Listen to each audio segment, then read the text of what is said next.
Olá pessoal, essa é a continuação da série sobre Eclipse e aplicações web. Espero que curtam o vídeo. Nós abrimos aqui, ele cria uma pasta chamada Java Resource, só existe aqui mesmo, ainda não existe fisicamente, né? Existe fisicamente é Source Main Java, que é onde ele vai colocar os códigos fontes de classes Java.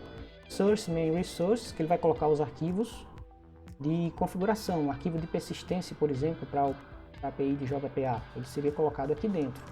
Um arquivo para o Log4j, que é uma biblioteca de logs, então um arquivo que configura como os logs vão ser, como os formatos das mensagens vão ser. Esse arquivo log4j.xml, ele estaria aí dentro dessa pasta. E outros arquivos mais que você também queira criar, né? Você pode criar também seus arquivos de propriedades, arquivos XML específicos da tua aplicação. Você não vai misturar isso com código Java. Você vai colocar aí dentro da pasta Resources. Mesma coisa aqui para testes unitários. Você tem uma pasta para colocar as classes Java e uma pasta para colocar os recursos, arquivos que essas classes consomem.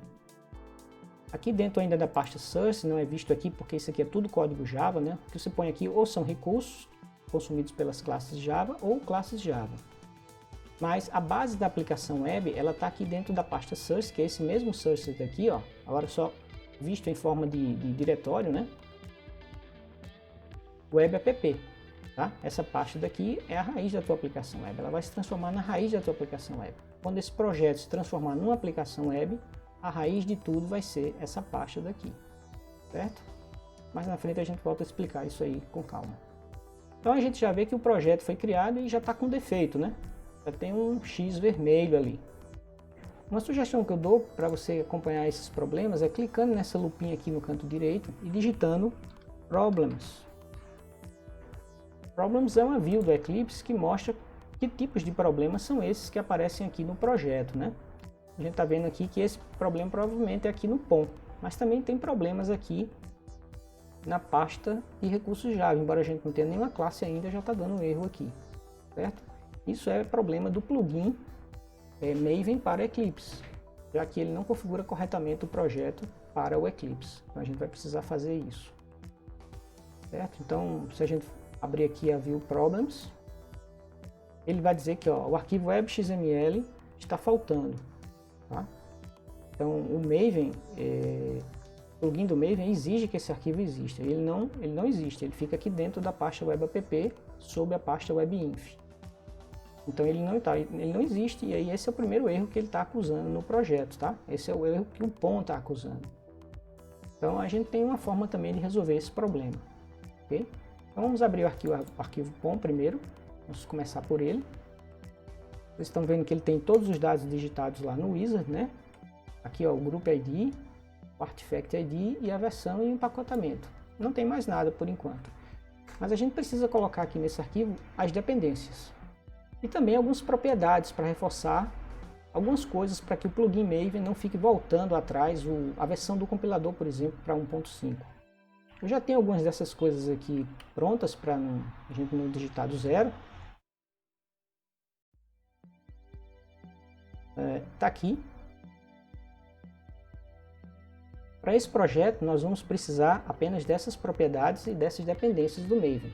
Então aqui eu reforço que o encoding dos meus arquivos é o TF8, mais uma forma de reforçar, além de eu ter reforçado isso lá no meu workspace, né? De repente eu levo esse projeto para um workspace e a pessoa não teve o cuidado de setar o TF8 como uma forma de encoding.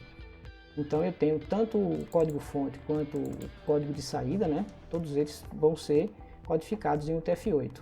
Aqui eu tenho a versão mínima do compilador Java, né? Para código fonte, para código compilado.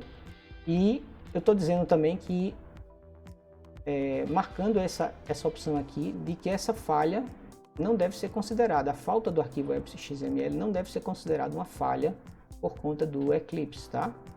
Vamos salvar esse arquivo POM e vamos fazer, já saiu o erro. Então, o problema que nosso projeto tinha era todo por falha do plugin Maven para o Eclipse. Ctrl Shift F, ele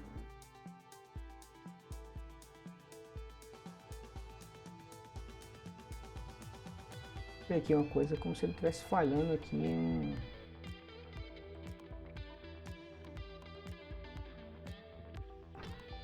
Pronto, Ctrl Shift F, ele formata qualquer arquivo, certo? Se XML ou arquivo.java, ele coloca uma indentação aí. Isso pode ser configurado também no Eclipse. Se você não gosta de 3 espaços para a direita, gosta de 7, você pode configurar isso aí também.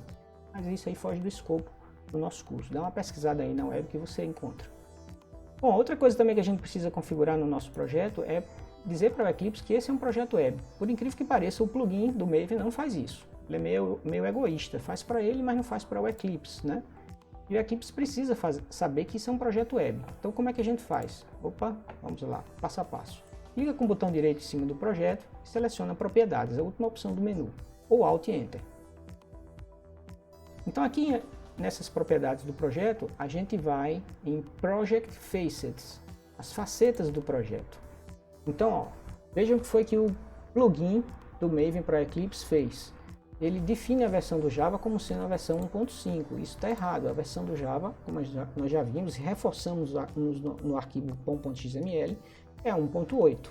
Outra coisa que eu também não quero no meu código é esse JavaScript, mas eu não consigo desmarcar. Ó. Então eu clico com o botão direito, faço Unlock e desmarco. Assim eu evito sobrecarga em cima dos meus arquivos por conta de interpretadores ou compiladores JavaScript, tá? Eu vou agilizar um pouco mais a minha IDE, meus editores de texto. Outra coisa também é que para usar o JSF 2.3 a gente precisa da API de Servlets 4.0 e o plugin do Eclipse seta 2.5, muito antiga. Então 4.0, a versão que saiu acho que em 2019 ou 2018, é a versão que a gente vai utilizar aqui. E aí ele também não vem com a versão 2.3 do JavaScript, embora ela esteja selecionada aqui, ela não vem marcada aqui, ó, como sendo a versão correta. Ele informa aqui que você precisa de mais configurações, mas na verdade essas configurações não são necessárias, ok? Então vocês podem ignorar essa mensagem aqui e dar um Apply and Close. Então ao fazer isso, vamos dar uma olhadinha na pasta Web App. Ele criou uma pasta WebInf, que é obrigatória para uma aplicação web. Essa parte é obrigatória na aplicação web, então ele cria também no projeto. Ele criou 2 arquivos de configuração aqui de um projeto Java Web. O arquivo WebXML, nenhum dos dois é obrigatório, tá? Mas ele criou quando a gente deu o Apply, lá naquela janelinha de opções de preferências do projeto. Esse arquivo WebXML aqui, ele configura a aplicação web como um todo. E aí tem um problema aqui, ó, Ctrl Shift F, eu vou ver que ele manteve, apesar de eu ter colocado lá a versão do Java, né, a faceta do Java, ó, vou voltar lá. A faceta do Java, como sendo use a API de Servlets 4.0, ele gerou um cabeçalho do arquivo WebXML para a versão 2.5, tá? Então isso está errado, a gente tem que corrigir, senão isso pode dar problema. O Eclipse, durante a execução, isso pode dar problema. Essas URLs aqui desses namespaces também estão antigas, ó, ainda está com o nome da Sun, que era a empresa detentora, inventora do Java, né? Que hoje em dia não existe mais essa empresa. Então a gente vai ter que corrigir esse cabeçalho do arquivo web.xml. Eu tenho também essa correção aqui, eu vou deixar isso tudo na descrição do vídeo, tá? O arquivo web.xml, ó, ele tem que ter a versão 4.0. Então eu venho aqui, copio esse cabeçalho e colo aqui por cima. O restante é tudo igual, não muda nada. Você também não precisa dessa configuração aqui, Servlet e Servlet Mapping.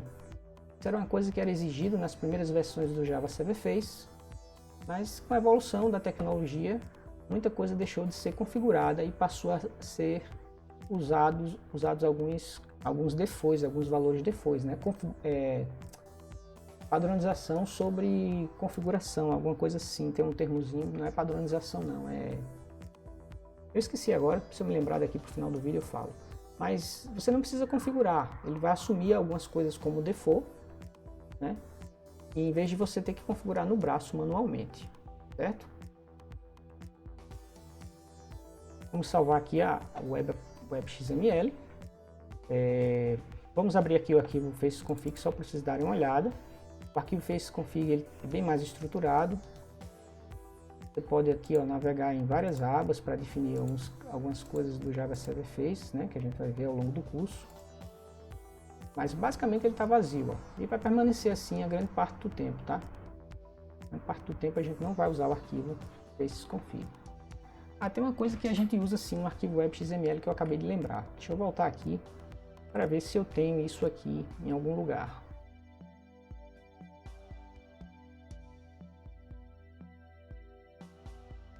Não tenho. Mas a gente pode pesquisar agora aqui na web. É algo que eu sempre uso nas minhas aplicações. É o seguinte, o JSF, quando você deixa de preencher um campo no formulário, ele não envia null, ele envia um string em branco, um string sem caracteres, mas um objeto. Ele instancia um objeto string e o conteúdo é abre e fecha chaves, ou seja, vazio. Isso é diferente de null. Tá? Então, de repente você quer que no seu banco de dados essa informação vai parar no seu banco de dados e no banco de dados seja nulo essa informação, porque alguma query sua assume que esse campo estando nulo é porque não tem informação.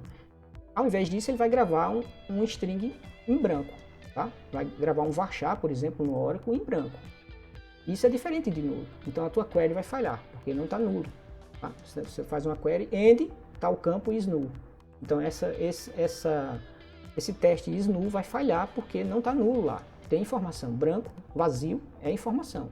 Tá? É diferente de nulo. Nulo é ausência de informação. Então existe aqui uma propriedade, um parâmetro de contexto que você coloca aqui para que os brancos, os strings vazios sejam enviados como null e não como um string branco. Vamos dar uma procurada aqui na internet. Eu acho que aqui nesse site que eu estava pesquisando, do Balusky, muito conhecido no Stack Overflow, eu acho que ele cria essa propriedade.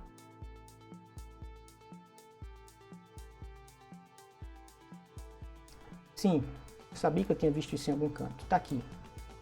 Vamos copiar aqui no nosso código para a gente dar uma olhada nela. Ctrl Shift F para ele organizar, né? Ctrl S para salvar. Então, ó, a propriedade é essa, javax face interpret empty string submitted values as null.